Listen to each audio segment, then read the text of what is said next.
Friends, उम्मीद करता हूँ आप सब खैरियत से होंगे। एक नई वीडियो के साथ हाजिर हूँ।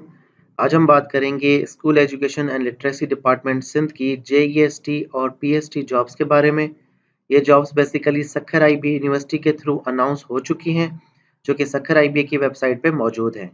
आज हम बात करेंगे इन जॉब्स की क्वालिफिकेशन के बारे में, इन जॉब्स की इंस्ट्रक्शंस के बारे में और किस तरह से ऑनलाइन अप्लाई करना है और चालान फिल करके अपने बैंक में सबमिट करवा के वापस अपलोड करना है।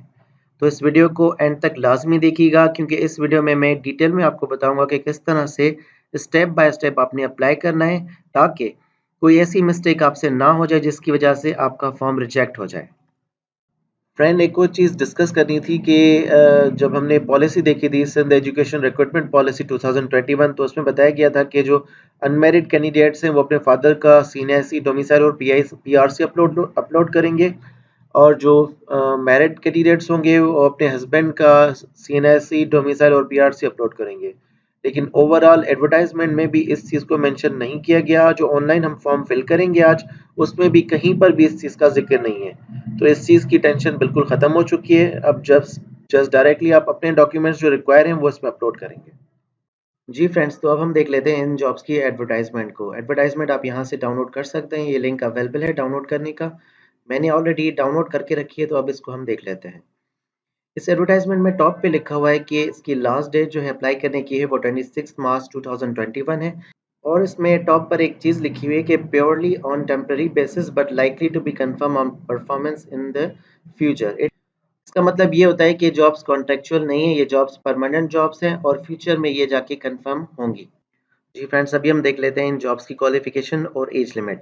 सबसे पहले है जेस्ट की जॉब। जेस्ट की जॉब के लिए आपके पास ग्रेजुएशन यानी कि कम से कम 14 ईयर्स एजुकेशन होनी चाहिए, यानी कि इंटरमीडिएट के बाद 2 साल की ग्रेजुएशन आपके पास कम से कम होनी चाहिए।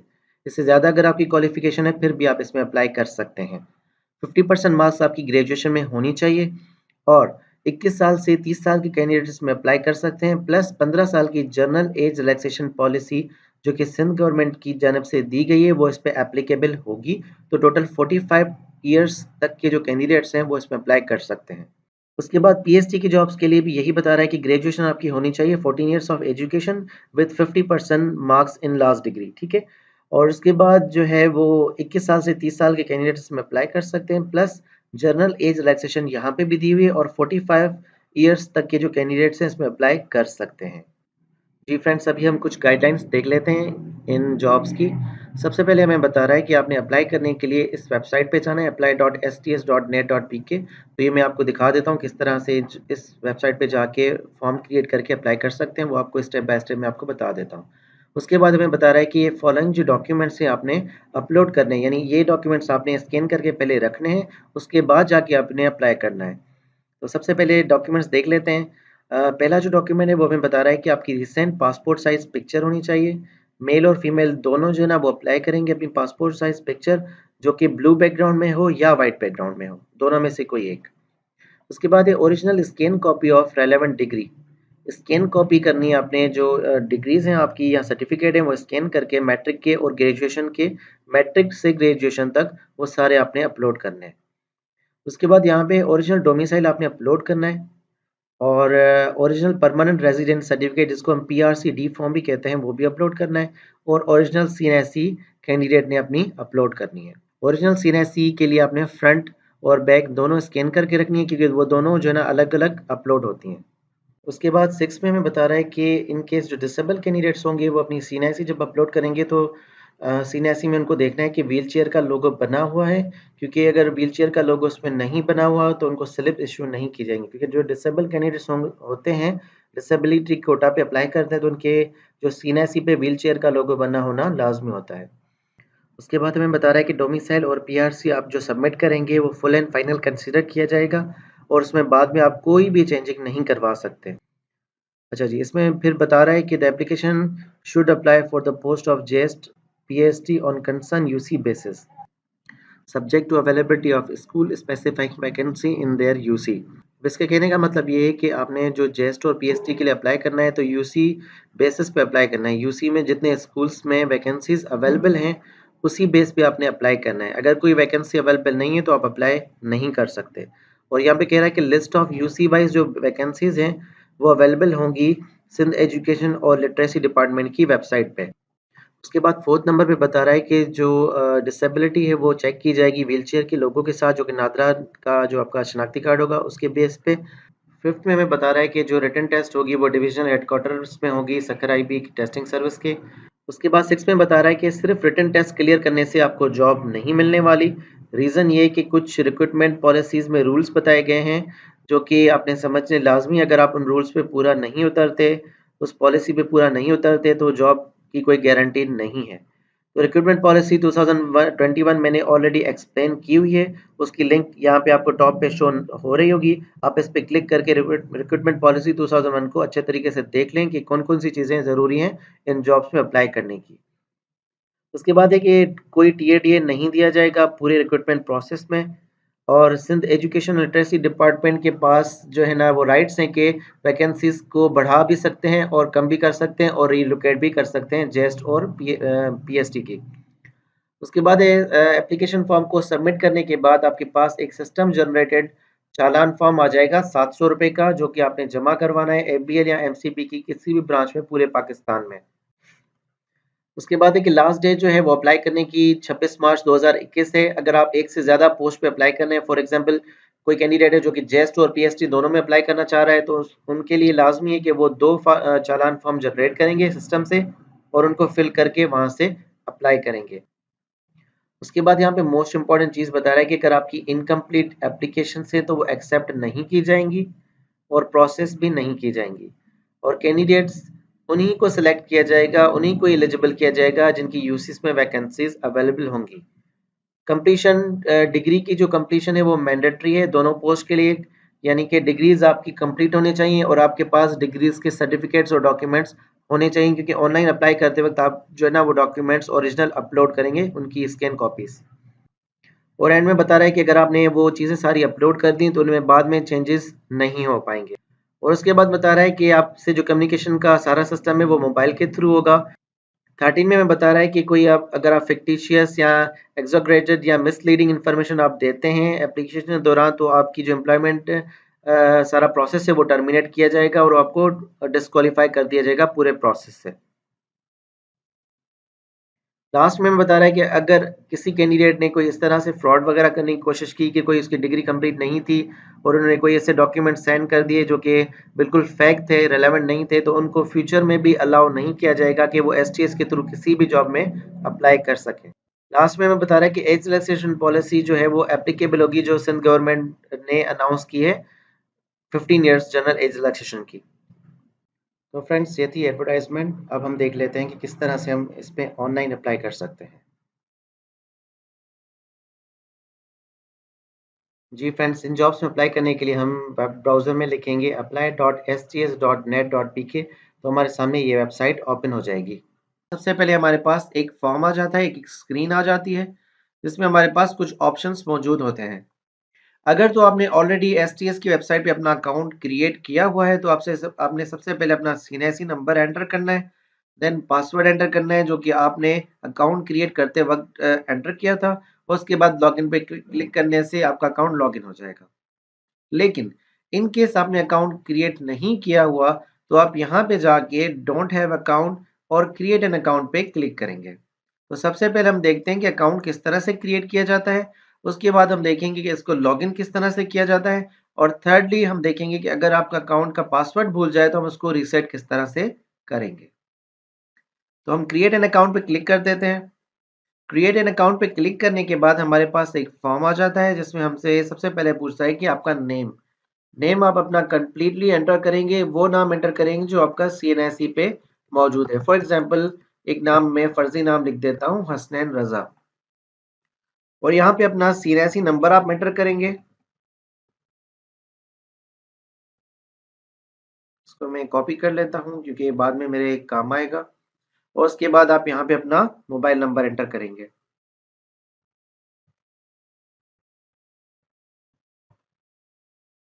मोबाइल नंबर एंटर करने के बाद आपकी जो ईमेल है, ईमेल एड्रेस है वो ऑप्शनल है, लेकिन इसको बेहतर है कि आप अपनी ईमेल एड्रेस यहाँ पे मेंशन ज़रूर कर दें।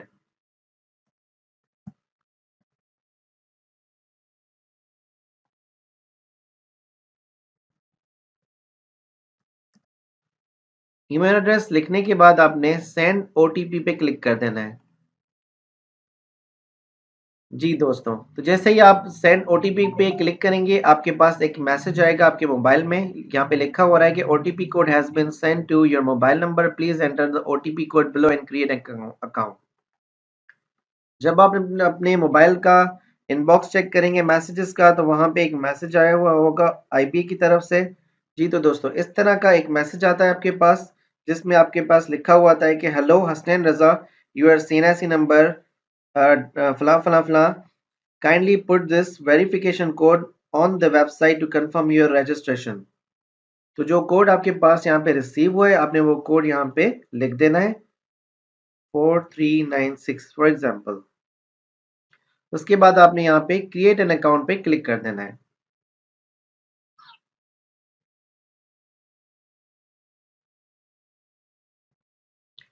जी तो दोस्तों, जैसे ही आपने क्रिएट एन अकाउंट पे क्लिक किया, उसके बाद आपके मोबाइल में एक मैसेज आ जाता है जिसमें लिखा हुआ है कि you have been registered successfully, your account password is dash dash dash. जो आपका अकाउंट पासवर्ड होगा वो आपको रिसीव हो जाएगा आपके मोबाइल नंबर पे। वो मैं स्क्रीन शेयर कर देता हूँ आपके कि कौन सा मैसेज मुझे STS के वेब पोर्टल पे रिसीव हुआ है। उसके बाद आपने करना ये है कि आप लॉगिन पे दोबारा जाएंगे, लॉगिन स्क्रीन पे, और यहाँ पे लॉगिन पे जाके अपना सीएनएसी नंबर एंटर करेंगे जो आपने अकाउंट क्रिएट करते वक्त यहाँ पे एंटर किया था। और उसके बाद जो पासवर्ड आपके पास रिसीव होगा एसएमएस में, वो आपने यहाँ पे एंटर करके लॉगिन पे क्लिक करना है। अब यहाँ पे हमारे पास लॉगिन स्क्रीन में हमारे पास एक ऑप्शन है पासवर्ड फॉरगेट का। पासवर्ड फॉरगेट पे मैं क्लिक कर देता हूँ। जैसे ही हमने पासवर्ड फॉरगेट पे क्लिक किया, तो यहाँ पे ऑप्शन आया कि रिकवर योर पासवर्ड। पासवर्ड को रिकवर करने के लिए आपने अपना सीएनएसी नंबर एंटर करना है, देन अपना मोबाइल नंबर यहाँ पे एंटर कर देना है, जो मोबाइल नंबर आपने रजिस्ट्रेशन के वक्त यूज किया था। और यहाँ पे ईमेल एड्रेस आपका ऑप्शनल है, अगर आप देना चाहें तो ठीक है, अगर नहीं देना चाहें फिर भी आपके पास आपके मोबाइल में कोड रिसीव हो जाएगा। सेंड ओटीपी पे हम क्लिक कर देंगे। जैसे ही हमने सेंड ओटीपी पे क्लिक किया, हमारे मोबाइल पे एक मैसेज आया, hello Hasnain Raza, your forget password verification code is 8405। जैसे ही हमने यहाँ पे कोड एंटर करके सेंड न्यू पासवर्ड किया, तो यहाँ पे लिखा हुआ है OTP code has been reset. अच्छा जी, और हमारे मोबाइल पे एक और मैसेज आया, thank you Hasnain Raza for your verification, your new password is 469417। अब जो नया पासवर्ड है वो हमारे पास रिसीव हो चुका है। उस पासवर्ड को हम जब दोबारा इस पोर्टल में एंटर करेंगे और लॉगिन पे बटन पे प्रेस करेंगे, तो फ्रेंड्स जैसे ही हमने लॉगिन पे क्लिक किया, तो हमारे पास ये स्क्रीन आ गई जिसमें हम STS IPA के कैंडिडेट पोर्टल पे मौजूद हैं। और यहाँ पे हमें government of Sindh school education literacy department की JEST और PST की जॉब्स शो हो रही हैं। अगर आप डाउनलोड एडवर्टाइजमेंट पे क्लिक करेंगे तो उसकी एडवर्टाइजमेंट डाउनलोड हो जाएगी। व्यू पोस्ट पे क्लिक करेंगे तो हमारे सामने ये JEST और PST की जॉब्स शो हो जाएंगी। अब इसमें अप्लाई करने से पहले कुछ इंस्ट्रक्शंस हैं, कुछ प्रोफाइल के हवाले से चीज़ें हैं। ज़्यादा बेहतर यही है कि सबसे पहले उन चीज़ों को देखा जाए, क्योंकि ये बाद में अप्लाई होगा, पहले आपका प्रोफाइल अपडेट होगा। प्रोफाइल को अपडेट करने के लिए मैं माय प्रोफाइल पे क्लिक करूँगा। इंस्ट्रक्शन ऑफ कंप्लीटिंग प्रोफाइल में बता रहा है कि आपने सेल्फीज़ अलाउ नहीं है, सेल्फीज़ अपलोड नहीं करनी। ये इस तरह की पिक्चर सिर्फ आपने अपलोड करनी है, मेल और ये फीमेल। उसके बाद instruction of for uploading files के हवाले से बता रहा है कि attach your recent passport size photograph with blue और वाइट बैकग्राउंड। या तो वाइट बैकग्राउंड में हो या तो ब्लू बैकग्राउंड में हो, पासपोर्ट साइज पिक्चर आपने अपलोड करनी है। सेल्फीज बिल्कुल अलाउ नहीं है, सेल्फीज आपने अपलोड नहीं करनी पासपोर्ट साइज पिक्चर की जगह पे। उसके बाद है कि attach front end back side of CNIC separately, यानी कि फ्रंट साइड आपने सेपरेटली अटैच करनी है सीएनआईसी की, और बैक साइड आपने सेपरेटली अटैच करना है। उसके बाद है कि डोमिसाइल और PRC फॉर्म आपने अटैच करना है, यानी अपलोड करना है। अटैचमेंट की जो आप फाइल अपलोड करेंगे वो JPG फॉर्मेट में होनी चाहिए या PNG फॉर्मेट में होनी चाहिए। और फाइल साइज जो है वो 1 MB तक होनी चाहिए। 1 MB से अगर ग्रेटर होगी तो आपको एरर आ जाएगा कि आपकी फाइल जो है वो उसकी साइज बड़ी है, इसको रिड्यूस करें। तो अगर आपने पिक्चर की फाइल रिड्यूस करनी है तो उसके लिए भी एक ऑनलाइन वेबसाइट है जहाँ से आप पिक्चर की फाइल को रिड्यूस कर सकते हैं। मैं आपको तरीक़ेकार अभी बता देता हूँ। आपने करना ये है कि अपने वेब ब्राउज़र में लिखना है www.dictionary.com wecompress.com। इस पे जैसे ही आप एंटर करेंगे तो आपके सामने ये वेबसाइट एक ओपन हो जाएगी और यहाँ पे लिखा हुआ आएगा ड्रॉप योर फाइल हेयर। आपने करना ये कि प्लस के बटन को प्रेस करना है। उसके बाद आपने अपने वो फाइल सेलेक्ट करनी है। फॉर एग्जांपल ये सैम्पल फाइल के तौर पे मैंने रखी है।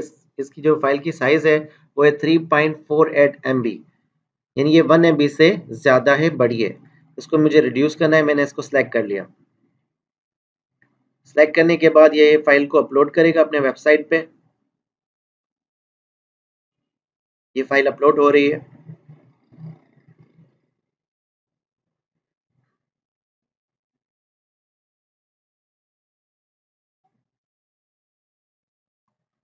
फाइल को अपलोड करके इसने क्या किया, फाइल की जो साइज़ है इसको रिड्यूस कर दिया। अब ये फाइल की साइज़ हो गई 978 KB, यानी कि 1 MB से कम हो गई।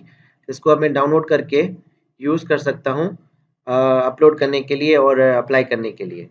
उसके बाद ये हो गया। उसके बाद लिखा हुआ है कि attach clear and coloured documents. आपने जो डॉक्यूमेंट्स अटैच करने हैं, अपलोड करने हैं, वो क्लियर हों और कलर्ड हों। ब्लैक एंड वाइट आपने अपलोड नहीं करने। बुलर्ड होंगे, अगर नज़र ना आने वाले या विजिबल नहीं होंगे तो वो रिजेक्शन हो जाएगी आपकी एप्लीकेशन की। तो कुछ जो लोग हैं वो पूछ रहे हैं कि कैम स्कैनर हम यूज़ कर सकते हैं एंड्रॉयड फ़ोन में, जिसके थ्रू हम स्कैन करके अपलोड कर सकते हैं डॉक्यूमेंट्स। तो उनके लिए मैं आपको बताता चलूँ कि कैम स्कैनर हो या कोई भी ऐप हो या इवन मोबाइल से आप पिक्चर्स लेकर अपलोड करें, उसका कोई इश्यू नहीं है। इश्यू सिर्फ ये है कि जो चीज़ आप कर रहे हो उससे जो आपके डॉक्यूमेंट्स हैं वो क्लियर नज़र आ रहे हैं या नहीं आ रहे। अगर आपके मोबाइल का रिज़ल्ट बहुत ज़्यादा अच्छा है तो आप बेहतर है कि आप अपने मोबाइल से पिक्चर्स लेकर या कोई एप्लीकेशन यूज़ करके अपने डॉक्यूमेंट्स को स्कैन करके अपलोड कर दें। अगर आपके मोबाइल का रिज़ल्ट क्लियर नहीं है और आपकी जो पिक्चर है वो धुंधली-धुंधली नज़र आती है, उसकी जो वर्डिंग्स है वो समझ में नहीं आती, तो मेहरबानी करके अपने जो डॉक्यूमेंट्स हैं किसी प्रिंटिंग की शॉप से स्कैन करवाएँ। उसके बाद वो यूएसबी में जाके ले जाके वहाँ से आप अपने कंप्यूटर से उसको अपलोड कर सकते हैं। उसके बाद instruction for personal information. Personal information में बता रहा है कि आपका शनाख्ती कार्ड नंबर, नाम और मोबाइल नंबर और ईमेल एड्रेस ऑटो जनरेटेड हैं। जब आपने फॉर्म फिल किया था तो वो ऑलरेडी वहाँ पे विजिबल हैं, प्रोफाइल में शो हो रहे हैं, उनको दोबारा एंटर करने की ज़रूरत नहीं है। सिर्फ आपने करना है कि क्या है कि जो रिमेनिंग डेटा है उसको फिल करना है। और इसमें बता रहे हैं कि सारी जो डिटेल्स हैं वो ज़रूरी हैं सिवाय ईमेल एड्रेस के। अगर आपके पास ईमेल नहीं है तो आप उसको रहने दें, आप उसको छोड़ दें, कोई इसकी ख़ास ज़रूरत नहीं है। उसके बाद है फादर और हस्बैंड का नाम, जो फादर और हस्बैंड का नाम जो सीएनएसी में मौजूद है वो आपने लिखना है। और अगर आप डिसेबल कोटा पे अप्लाई करें तो आपके पास नादरा का सीएनएसी होना चाहिए जिस पे व्हील चेयर का लोगो आपके पास बना हुआ होना चाहिए। अगर नहीं होगा तो डिसेबल कोटा पे आपकी एप्लीकेशन एक्सेप्ट नहीं की जाएगी। उसके बाद एक ऑप्शनल फील्ड है कि instruction of electoral registration information section. ये सेक्शन बेसिकली जो आपका फॉर्म में आएगा ये ऑप्शनल है, इसको आप फिल करें तो भी ठीक है, अगर फिल नहीं करते तो भी कोई इशू नहीं है। तीसरी इंस्ट्रक्शन में बता रहा है कि एड्रेस की इंफॉर्मेशन इसमें है, select district and taluka of domicile from list of cities. List of cities यहाँ पे शो हो रही होंगी, उसमें आपने अपना तालुका और डिस्ट्रिक्ट को सिलेक्ट करना है और उसके बाद अपना डोमिसाइल नंबर लिखना है, पीआरसी नंबर लिखना है। अब डोमिसाइल पीआरसी नंबर कहाँ पर होंगे, जब मैं फिल करूंगा फिल तो मैं आपको दिखाऊंगा कि डॉक्यूमेंट में कहाँ पर ये मौजूद होते हैं। उसके बाद अपनी अपनी करंट एड्रेस, परमानेंट एड्रेस और पोस्टल एड्रेस यहाँ पे लिखेंगे और उसके बाद सारी जो तफसीलात हैं पोस्टल एड्रेस की वो यहाँ पे आप मेंशन कर देंगे। नेक्स्ट इंस्ट्रक्शन है instruction of education information. Education information में हमें बता रहा है कि आपने जो अपनी डिग्रीज अटैच करनी है यानी ऐड करनी है, सबसे पहले मैट्रिक की डिग्री ऐड करनी है, फिर इंटरमीडिएट की, फिर ग्रेजुएशन की। आपने इस तरह नहीं करना कि आपने रिसेंट जो है ग्रेजुएशन की पहले ऐड करें उसके बाद फिर इंटरमीडिएट फिर मैट्रिकुलेशन, इस तरह से नहीं करना। मैट्रिक की सबसे पहले ऐड करनी है, फिर इंटरमीडिएट, फिर ग्रेजुएशन की। साथ ही साथ करना क्या है, अटैच करनी है, ट्रांसक्रिप्ट हो या डिग्री हो, हर रिकॉर्ड के साथ वो अटैच करनी है। जब ये फिल करूंगा ये वाला पोर्शन तो मैं आपको बताऊंगा। उसके बाद अटैच डिग्री और मार्कशीट विद जेपीजी और पीएनजी फॉर्मेट। आपकी जो डिग्री है वो पीडीएफ फाइल में ना हो, किसी और फॉर्मेट में ना हो, वो उसका जो फॉर्मेट होना चाहिए वो जेपीजी फाइल हो या पीएनजी फाइल, यानी पिक्चर की जो फाइल्स होती हैं जेपीजी और पीएनजी उसमें होना चाहिए। और सेम इसी में बता रहा है कि इसकी जो फाइल साइज की लिमिट है वो 1 MB है। Most important instruction, do not add your ongoing continuing degree. जो आपकी डिग्री कंटिन्यू है या ऑन गोइंग है उसको आपने ऐड नहीं करना वरना आपकी एप्लीकेशन रिजेक्ट हो जाएगी। उसके बाद आते हैं हम पर्सनल इंफॉर्मेशन पे। ये पर्सनल इन्फॉर्मेशन की फील्ड है, इसमें आपका नाम, सीएनआईसी नंबर और mobile number, email address already show हो रहा है। हम नीचे जाके इसको क्या करेंगे, एडिट करेंगे। जैसे हम एडिट पे क्लिक करेंगे तो हमारे पास एक फॉर्म ओपन हो जाएगा। इस फॉर्म में जो चीज़ें आपके पास पहले से फिल हैं इसको आप फिल ना करें, यानी कि नाम, सीएनआईसी नंबर, मोबाइल नंबर और ईमेल एड्रेस। इसके अलावा आपकी सारी फील्ड्स खाली होंगी, उनको हमने फिल करना है। फॉर एग्जाम्पल यहाँ पे जो अनमैरिड फीमेल्स होंगी या मेल होंगे वो अपने फादर का नाम यहाँ पे जो है ना वो लिखेंगे, एंटर करेंगे। फॉर एग्जाम्पल मैं नाम यहाँ पे दे देता हूँ इरफान अली, और जो फीमेल मैरिड हैं वो यहाँ पे हस्बैंड का नाम लिखेंगे। उसके बाद यहाँ पे रिलेशन आपने डिफाइन करना है कि आपने जो नाम यहाँ पे लिखा है उसका रिलेशन आपके साथ क्या है, फादर। अगर मैरिड फीमेल होंगी तो हस्बैंड का नाम लिख कर यहाँ पे हस्बैंड पे क्लिक कर देंगे। उसके बाद आपने अपनी डेट ऑफ बर्थ सेलेक्ट करनी है। डेट ऑफ बर्थ सेलेक्ट करने के लिए आपने इस बटन पे क्लिक करना है। उसके बाद आप ईयर सेलेक्ट करेंगे, जिस ईयर में आपकी पैदाइश है। ईयर सेलेक्ट करने के बाद आप अपना मंथ सेलेक्ट करेंगे, मंथ के बाद आप अपनी डेट सेलेक्ट कर देंगे। उसके बाद जेंडर का यहाँ पे ऑप्शन है, जेंडर पे आप सिलेक्ट कर लेंगे। मैरिटल स्टेटस पे क्लिक करके सिलेक्ट कर लेंगे, और रिलीजन पे सिलेक्ट करेंगे। जो माइनॉरिटी कोटा पे अप्लाई करेंगे कैंडिडेट्स वो नॉन मुस्लिम पे क्लिक करेंगे। और अगर आप गवर्नमेंट सर्वेंट हैं, आप गवर्नमेंट डिपार्टमेंट में किसी में जॉब करते हैं तो यहाँ से आप उसको यस पे सिलेक्ट कर देंगे, और बाद में आपने एनओसी उसकी लाजमी देनी है, तो यहाँ पे नो कर देता हूँ। अगर डिसेबल कोटा पे आप अप्लाई कर रहे हैं तो आप यहाँ पे इसको यस कर देंगे, वरना नो कर देंगे, और इसको सेव एंड अपडेट कर देंगे। यहाँ पे एक मैसेज आ जाएगा, personal information section has been updated successfully. ये पोर्शन आपका अपडेट हो चुका है। अब चलते हैं नेक्स्ट पोर्शन की तरफ। नेक्स्ट पोर्शन में है electoral registration information optional.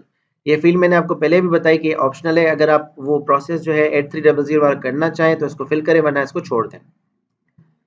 Next है हमारे पास एड्रेस की इन्फॉर्मेशन। एड्रेस की इन्फॉर्मेशन अपडेट करने के लिए आपने करना है कि एडिट पे क्लिक करना है। एडिट पे क्लिक करने के बाद सबसे पहले अपना डोमिसाइल डिस्ट्रिक्ट सेलेक्ट करना है कि किस डिस्ट्रिक्ट से आप बिलोंग करते हो। तो मैं यहाँ से सेंट्रल कराची सेलेक्ट कर लेता हूँ, और डोमिसाइल तालका में मैं यहाँ पे जो तालका मेरा है वो सिलेक्ट कर लेता हूँ, न्यू कराची टाउन। उसके बाद यहाँ पे आपने यूसी का नाम लिखना है कि यूसी आपकी कौन सी है या टाउन कमेटी आपकी कौन सी है। तो मैं यहाँ से यूसी सिलेक्ट करता हूँ, यूसी 10 मुस्तफा टाउन। अब यहाँ पे एक सवाल है कि अगर आपको यूसी की इंफॉर्मेशन ना हो कि आपके तालका में कौन कौन सी यूसीज हैं और आप किस यूसी से बिलोंग करते हैं, तो गूगल पे आप जाके सर्च कर सकते हैं कि new Karachi town for example है तो यहाँ पे कितनी यूसीज हैं। यूसीज की लिस्ट आ जाएगी, उसमें से आप अपनी यूसी को देखकर यहाँ पे मेंशन कर सकते हैं। उसके बाद यहाँ पे लिखना है डोमिसाइल नंबर। डोमिसाइल नंबर आपका कहाँ पर होगा वो भी आपको मैं दिखा देता हूँ। फॉर एग्जाम्पल ये एक डोमिसाइल है मेरे पास, सैंपल के तौर पे। इस डोमिसाइल में टॉप पे यहाँ पे लिखा हुआ है नंबर, और आगे नंबर लिखा हुआ है 2310। ये डोमिसाइल नंबर है इसका। तो मैं दोबारा वापस आके यहाँ पे लिख देता हूँ 2310। ये डोमिसाइल नंबर हो गया हमारा। उसके बाद यहाँ पे पूछ रहा है पीआरसी नंबर। पीआरसी नंबर के लिए भी मैं सेम प्रोसीजर यूज करूंगा। पीआरसी पे डबल क्लिक करके अपना पिक्चर खोलूंगा पीआरसी की, और पीआरसी में यहाँ पे नंबर लिखा हुआ है ऊपर टॉप पे S1945। पीआरसी नंबर है S1945।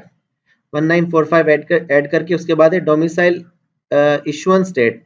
डोमिसाइल की इशुएंस डेट कौन सी है डोमिसाइल, फिर मैं ओपन कर लेता हूँ। अब डोमिसाइल में नीचे यहाँ पे डेटेड लिखा होता है, इशुएंस डेट यही होती है डोमिसाइल की। तो डोमिसाइल की इशुएंस डेट है 1/1/2016। मैं यहाँ से सिलेक्ट कर लेता हूँ 1/1/2016। 16 सेलेक्ट कर लिया, और जनवरी सेलेक्ट कर लिया, और 1 सेलेक्ट कर लिया। उसके बाद है पीआरसी इशुएंस डेट। पीआरसी मैंने यहाँ से ओपन कर लिया, परमानेंट रेजिडेंट सर्टिफिकेट, और इसमें मैंने डेट देखी 2/2/2018। 2/2/2018। सबसे पहले मैं सिलेक्ट करूंगा 2018, फिर फैब, फिर 2। तो ये हो गया 2/2/2018। अब यहाँ पे है कि डोमिसाइल आपका अर्बन का है या रूरल का है, तो मैं यहाँ से अर्बन सेलेक्ट कर लेता हूँ।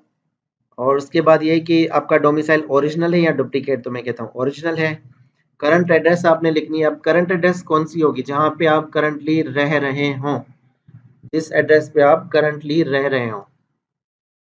तो मैं करंटली जो रह रहा हूँ इसी एड्रेस पे रह रहा हूँ, और जो मेरी पोस्टल एड्रेस है जहाँ पे मुझे सारे टीसीएस वगैरह आते हों, और कुरियर आता हो वो भी मेरी सेम है, और ये है मेरी परमानेंट एड्रेस। तो यहाँ पे मेरे पास तीनों चीज़ें सेम है। ये चीज़ करने के बाद आप इसको सेव एंड अपडेट पे क्लिक कर देंगे, तो ये इन्फॉर्मेशन भी आपकी अपडेट हो जाए।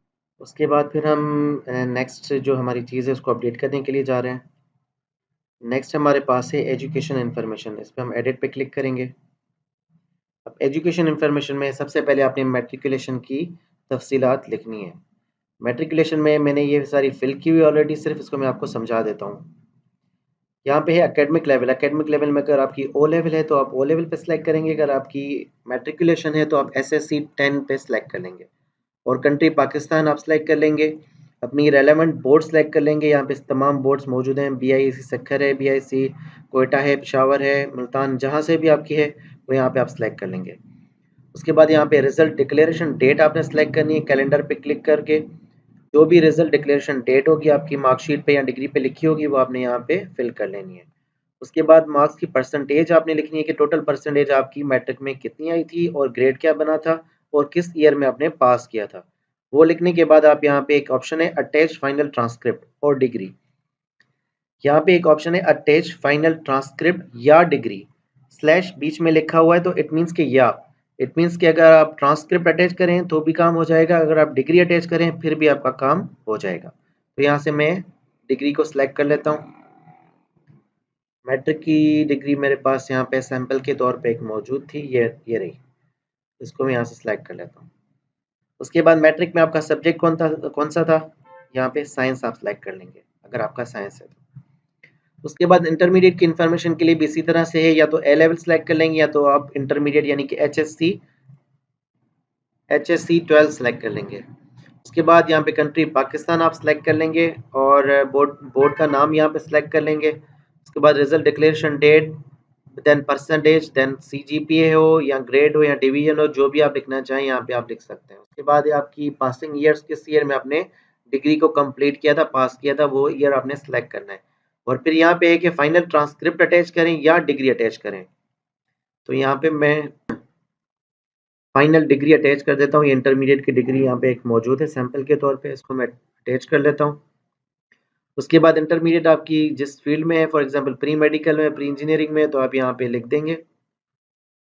देन उसके बाद है बैचलर्स ग्रेजुएशन BS 4 ईयर्स है आपकी, या फिर आपकी 2 ईयर्स की कोई बैचलर्स है तो आप यहाँ पे सिलेक्ट कर लेंगे, तो दोनों ऑप्शन आपके पास मौजूद है। मैं यहाँ से बैचलर्स 14 ईयर्स कर देता हूँ क्योंकि मेरी इंटरमीडिएट के बाद 2 साल की डिग्री है, तो मैं यहाँ से बैचलर्स। उसके बाद कंट्री में यहाँ पे देन यहाँ पे यूनिवर्सिटी सेलेक्ट कर लूँगा जिस यूनिवर्सिटी से डिग्री कंप्लीट की है। उसके बाद रिजल्ट डिक्लेरेशन डेट, उस डिग्री का, मार्क्स की परसेंटेज आपने लिखनी है कि कितनी परसेंट मार्क्स आपके पास आई थी, और GPA यहाँ पे लिखना है। अगर ग्रेड है तो आप ग्रेड लिखेंगे, डिवीजन है तो डिवीजन लिखेंगे, अगर आपकी GPA है तो GPA आप यहाँ पे लिख देंगे, और उसके बाद पासिंग ईयर्स आपने लिख देना है। और उसके बाद यहाँ पे करना क्या है कि अटैच फाइनल ट्रांसक्रिप्ट और डिग्री, तो मैं यहाँ पे फाइनल डिग्री जो है BBA की वो अटैच कर देता हूँ। डिग्री अटैच करने के बाद यहाँ पे मैं लिख दूंगा कि डिग्री एक्चुअली कौन सी थी। बैचलर्स इन बिजनेस एडमिनिस्ट्रेशन कहते हैं BBA को, अगर आपकी BCom है तो आप यहाँ पे लिख देंगे बैचलर्स ऑफ कॉमर्स, और इस तरह से अगर आपकी BA की हुई है तो बैचलर्स ऑफ आर्ट्स आप लिख देंगे यहाँ पे। उसके बाद आप यहाँ पे सेव एंड अपडेट पे क्लिक कर देंगे, तो ये पोर्शन भी आपका अपडेट हो जाएगा। तो यहाँ तक जितनी भी चीज़ें थी हमने कम्प्लीटली अपडेट कर ली थी। अब साइड में कुछ चीज़ें आ रही हैं उसको हम देख लेते हैं। यहाँ पे साइड में हमारे पास सबसे पहले आ रहा है कि पासपोर्ट साइज इमेज अपलोड करनी है, तो यहाँ से मैं पासपोर्ट साइज इमेज अपलोड कर देता हूँ। एक पासपोर्ट साइज इमेज मैंने डाउनलोड करके रखी है, वो अपलोड कर दी। उसके बाद है फ्रंट साइड CNIC आपने अटैच करनी है, तो यहाँ से मैं फ्रंट साइड CNIC के फ्रंट मैंने यहाँ पे एक रखी है, इसको अटैच कर दिया। उसके बाद यहाँ पे कि बैक साइड CNIC अपलोड करनी है, तो ये बैक साइड मैंने अपलोड कर दी यहाँ से। और उसके बाद कह रहा है कि आपने डोमिसाइल अपलोड करना है, तो डोमिसाइल में यहाँ से सिलेक्ट करके ओपन करके अपलोड कर देता हूँ। डोमिसाइल के बाद हमें कह रहा है कि PRCD यानी कि अपने परमानेंट रेजिडेंट सर्टिफिकेट यहाँ से अपलोड करना है, तो वो भी मैं अपलोड कर देता हूँ। तो ये सारी चीज़ें आपकी जो मेन चीज़ें हैं वो सारी अपलोड हो गई हैं और इसके अलावा जो सारी तफसीलात थी वो इसमें अपडेट हो चुकी हैं। तो ये था प्रोफाइल का पोर्शन। प्रोफाइल के पोर्शन को कंप्लीट करने के बाद अब हम चलेंगे जॉब्स में अप्लाई करने की तरफ। और जॉब में अप्लाई करने के बाद मैं आपको बताऊंगा कि ये जो ऑप्शंस हैं इनको किस तरह से इस्तेमाल किया जा सकता है। तो इस वीडियो को लाजमी एंड तक देखिएगा, क्योंकि बाद में अगर कोई क्वेश्चन वगैरह हो तो वो सारी चीज़ें आपकी इसी वीडियो में क्लियर कर दूंगा इंशाल्लाह। अब हम क्लिक करेंगे एक्टिव प्रोजेक्ट्स पे। एक्टिव प्रोजेक्ट्स में हमारे पास ये जॉब्स आ रही हैं। व्यू पोस्ट पे क्लिक करेंगे। व्यू पोस्ट पे क्लिक करने के बाद सबसे पहले मैं अप्लाई कर रहा हूँ जूनियर एलिमेंट्री स्कूल टीचर के लिए, जहाँ पे क्वालिफिकेशन यहाँ पे लिखी आ रही है, डिस्ट्रिक्ट लिखे हुए आ रहे हैं और एज यहाँ पे लिखी हुई आ रही है। इसको मैं अप्लाई पे क्लिक कर देता हूँ। अप्लाई पे क्लिक जैसे ही करेंगे आपके पास एक अंडरटेकिंग आ जाएगी। अंडरटेकिंग में ये आ जाएगा कि आपको यहाँ पे ये सारी चीज़ें पढ़नी है कि अगर आपने कोई फॉल्स इन्फॉर्मेशन दी, कोई ऐसी चीज़ यहाँ पे मेंशन की जो कि आपके पास मौजूद ना हो, इनकरेक्ट इन्फॉर्मेशन दी, तो आपके पास डिसिप्लिनरी एक्शन आपके खिलाफ लिया जाएगा और आपको टर्मिनेट कर दिया जाएगा, इवन आप ऑन जॉब हों और बाद में वो चीज़ आपको पता चले। दूसरी यहाँ पे बता रहा है कि फॉर्म को सबमिट करने के बाद आपके पास चालान जनरेट होगा। उस चालान को तभी कंसीडर किया जाएगा जब विद इन ड्यू डेट आप वो उसको पेमेंट करेंगे और उसको वेबसाइट पे दोबारा अपलोड करेंगे। और थर्ड ऑप्शन में मैं बता रहा है कि कोई भी हार्ड कॉपी आपने चालान की, डॉक्यूमेंट्स की आपने सबमिट नहीं करनी और बाय हैंड आपने कोई भी डॉक्यूमेंट सबमिट नहीं करना। तो मैं इसको कह रहा हूँ यस, बिल्कुल मैंने सारी इन्फॉर्मेशन रीड कर लिया, टिक करके मैं इसको सबमिट कर दूंगा। जी फ्रेंड्स, हमारे पास स्क्रीन पे ये एक एप्लीकेशन आईडी आ रही है। ठीक है, आपकी एप्लीकेशन आईडी है और इसके बाद ये यहाँ पे स्टेटस आ रहा है कि एप्लीकेशन फॉर्म आपने ऑलरेडी सबमिट कर दिया है, क्योंकि जब हमने प्रोफाइल को कंप्लीट कर लिया था। प्रोफाइल को कंप्लीट करने के बाद हमने जब अप्लाई पे क्लिक किया तो आपका जो एप्लीकेशन फॉर्म है वो सबमिट हो चुका है और आपका जो प्रोफाइल है वो 35% कंप्लीट दिखा रहा है। ये 100% कंप्लीट तभी दिखाएगा जब आप चालान को डाउनलोड करेंगे, उसको बैंक में सबमिट करेंगे और उसके बाद दोबारा अपलोड करेंगे तो 100% हो जाएगा। तो वो भी चीज़ मैं आपको करके दिखा देता हूँ। यहाँ पे डाउनलोड चालान पे क्लिक करूंगा मैं। ये चालान आपके पास डाउनलोड हो गया। ये चालान है। चालान में आपने सिर्फ करना ये है कि ब्रांच कोड आपने यहाँ पे लिखना है, डेट लिखना है जिस डेट पे आप सबमिट कर रहे हैं और ब्रांच का नाम लिखना है। उसके बाद आपने सेलेक्ट कर लेना है। अगर एबीएल में जमा करा रहे हैं तो एबीएल सेलेक्ट कर लेंगे। एबीएल में सेलेक्ट कर लेंगे, टिक कर लेंगे। उसके बाद ये आपकी तमाम डिटेल्स यहाँ पे शो हो रही हैं। जैसे आपने सिग्नेचर करना है, सिग्नेचर करके आपने बैंक में जाके इसको जमा करवा देना है। जो बैंक वाले आपको कैंडिडेट कॉपी और एसटीएस की कॉपी देंगे, तो आपने करना ये होगा कि जो एसटीएस वाली कॉपी है इसकी पिक्चर लेकर या इसको स्कैन करके दोबारा वेबसाइट पर आएंगे और वेबसाइट पे यहाँ पे आपके पास एक ऑप्शन आ रहा होगा अपलोड चालान का। अभी यहाँ पे शो नहीं हो रहा किसी वजह से, शायद ये कल तक अपलोड हो जाए, सही हो जाए। तो यहाँ पे अपलोड ऑप्शन आएगा अपलोड चालान का, उस पर आप क्लिक करेंगे। उसके बाद जाके आप वो चालान की जहाँ पे पिक्चर आपने रखी है या स्कैन रखा है उसको वहाँ पे आप सेलेक्ट करके जब ओके करेंगे तो आपका प्रोफाइल 100% कंप्लीट दिखाएगा। तो फ्रेंड्स, ये था तरीका इन जॉब्स में, जेएसटी की जॉब्स में और पीएसटी की जॉब में अप्लाई करने का। अब अगर आपने दोबारा जाके जेएसटी में आपने अप्लाई कर दिया, अब दोबारा जाके आपने पीएसटी में अप्लाई करना है तो आप एक्टिव प्रोजेक्ट्स पे दोबारा क्लिक करेंगे और क्लिक करने के बाद आप व्यू पोस्ट पे क्लिक करेंगे। देन आपके पास यहाँ पे प्राइमरी स्कूल टीचर का ऑप्शन आ रहा है, इस पे आप अप्लाई पे क्लिक कर देंगे। जैसे ही आप अप्लाई पे क्लिक कर देंगे तो वही इंस्ट्रक्शंस आ जाएंगी। इसको हम टिक करके सबमिट का बटन प्रेस कर देंगे। सबमिट का बटन प्रेस करके ओके कर देंगे तो हमारे पास यहाँ पे इसका भी जो चालान है वो डाउनलोड करने का ऑप्शन आ जाएगा। जैसे ही आप डाउनलोड करेंगे उसके बाद उसको फिल करवा के बैंक से पेड करके उसके बाद उसको अपलोड करेंगे। तो ये था तरीका जेएसटी और पीएसटी जॉब्स में प्रॉपर तरीके से स्टेप बाय स्टेप अप्लाई करने का। अब अगर आप मज़ीद कुछ टाइम देना चाहें तो मैं आपको ये जो मज़ीद ऑप्शंस हैं इसमें थोड़ा सा आपको ओवरव्यू दे दूं, क्योंकि ये जो ऑप्शंस है ये बहुत ज़्यादा काम के हैं, आपको फ्यूचर में ज़रूर काम आएंगे इन पोस्ट के हवाले से। सबसे पहला ऑप्शन है यहाँ पे मैसेजेस का। मैसेज पे क्लिक करेंगे तो ये वो मैसेज यहाँ पे शो हो रहा होगा जो आपको मोबाइल पे रिसीव हुआ होगा अप्लाई करने के बाद, कि आपकी एप्लीकेशन जो है वो स्कूल एजुकेशन लिटरेसी डिपार्टमेंट को रिसीव हो गई है और आपकी एप्लीकेशन जो आईडी है वो ये है। तो ये आईडी आपके काम आएगी उस वक्त जब आप इनसे IBA सक्कर से रब्ता करेंगे किसी हवाले से। तो ये एप्लीकेशन आईडी आप उनको बता के उनसे रब्ता कर सकते हैं। कोई क्वेरी पूछनी है, कोई सवाल पूछना है तो इस एप्लीकेशन आईडी से आप करेंगे। तो उसके बाद अनाउंसमेंट का ऑप्शन है, यहाँ पे सारी अनाउंसमेंट होती हैं कि अगर जेएस की एडवर्टाइज आपने डाउनलोड करनी है, जेईएसटी और पीएसटी की, तो यहाँ पे व्यू इमेज पे क्लिक करें तो एडवर्टाइजमेंट को आप देख पाएंगे। उसके बाद क्यूरीज का पोर्शन है। क्यूरीज का मकसद ये है कि आप अगर आईबीएस अखर से कोई सवाल पूछना चाहते हैं तो आप डायरेक्टली यहाँ से सवाल पूछ सकते हैं। अगर कोई आपका फॉर्म रिजेक्ट हो जाता है या कोई ऐसी चीज़ें जो आपने सबमिट की थी बाद में रिजेक्ट कर दिया, तो आपने क्या करना होगा, क्यूरी जनरेट करनी होगी। क्यूरीज में जाके न्यू क्यूरी पे क्लिक करेंगे। न्यू क्यूरी में क्लिक करने के बाद आपके पास सबसे पहला ऑप्शन आएगा कि क्यूरी कौन सी है, जनरल क्यूरी या एप्लीकेशन की क्यूरी है। जनरल क्यूरी से मुराद ये है कि कोई भी सवाल आपने आईबीएस से पूछना है तो आप जनरल क्यूरी करेंगे। अगर एप्लीकेशन क्यूरी करेंगे तो वो पर्टिकुलरली किसी जॉब के हवाले से अगर पूछना चाहे, फॉर एग्जांपल जेएसटी पीएसटी के हवाले से पूछना चाहे, तो एप्लीकेशन क्यूरी पे क्लिक करेंगे। Select your problem. प्रॉब्लम अपना बताएंगे कि डेटा को करेक्ट करवाना है, कोई फाइल रीअपलोड करवानी है, चालान डाउनलोड नहीं हो रहा, स्टेटस एप्लीकेशन का अपडेट नहीं हो रहा, फॉर्म सबमिट नहीं हो रहा, या कोई और आपका सवाल है। फॉर एग्जाम्पल मैं कह रहा हूँ चालान डाउनलोड नहीं हो रहा। उसके बाद एक कौन सी एप्लीकेशन पे चालान डाउनलोड नहीं हो रहा, यहाँ पे एप्लीकेशन आ रही होंगी जिन पे आपने अप्लाई किया हुआ है। तो मैं कह रहा हूँ जेईएसटी का चालान है वो डाउनलोड नहीं हो रहा। अटैचमेंट है यहाँ पे कि कौन सा, अगर कोई एरर आ रहा है आपके पास तो वो आप इमेज यहाँ से सिलेक्ट कर लेंगे कि जो है ना एरर आ रहा है। उसके बाद मैसेज लिख देंगे कि challan not downloading giving error, screenshot is attached for your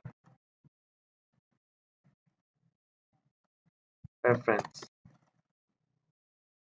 ठीक है, इस तरह से करके आप इसको सबमिट पे क्लिक कर देंगे तो एक क्वेरी आपकी जनरेट हो जाएगी और ये आईबीएस अखर के पास मैसेज चला गया कि इस पर्टिकुलर कैंडिडेट को ये मसला पेश आ रहा है, एप्लीकेशन आईडी इसकी ये है और इसको रिजॉल्व करें। इसका स्टेटस ओपन आ रहा है, जब ये क्लोज आ जाएगा इट मीन्स वो आपका मसला है वो हल कर देंगे। तो ये था क्यूरीज का पोर्शन, और इसके अलावा बाकी हम एक्टिव प्रोजेक्ट्स में वापस आ जाएंगे तो ये सारे आपके प्रोजेक्ट्स यहाँ पे शो हो रहेंगे। तो दोस्तों उम्मीद करता हूँ ये वीडियो आपको पसंद आई होगी। अगर वीडियो पसंद आई हो तो इसको लाइक कीजिएगा, कमेंट कीजिएगा, अपने फ्रेंड्स के साथ शेयर कीजिएगा और चैनल को ज़रूर सब्सक्राइब कीजिएगा। Thank you very much. अल्लाह हाफ़िज़।